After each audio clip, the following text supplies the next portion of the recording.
guyyaa koon dabarfadhu guyyaa koo malee immoo abbaan fedhe waan godhuu bar guyyaa koo immoo kanaan duutaan durnaa galmeeffame bar namni hadda inni si ajjeesuu barbaadu si ajjeesuu hin danda'u bar Hacaaluun guyyaa isaa du'e waan inni irratti du'e sana kabajaadha malee bakka guyyaa isaa waan inni irratti du'e sun kabajaadha bar maaliif jennaan utuu offalmu utuu harkaan kennin si galee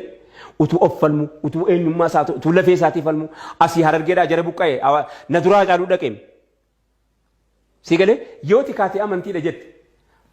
Hacaaluun amantii isaa Islaamaa waa'ee kootu isa dhibee waa'ee isaa hawaasa isaatti isa dhibeenna asii bahee dhaqee waan kennee fi quufuu dadhabee imimmaanii hirmaatee gale hirmaannaa isa akkana hin jenne maa callumeetti siif bo'ama amma siif hin bo'amu bar yoo wanti si boosisu si keessaa gadi ka'e malee si bo'amuu hin danda'u waatu keessaa citee jennaanii gaafa sana maraatee mucichee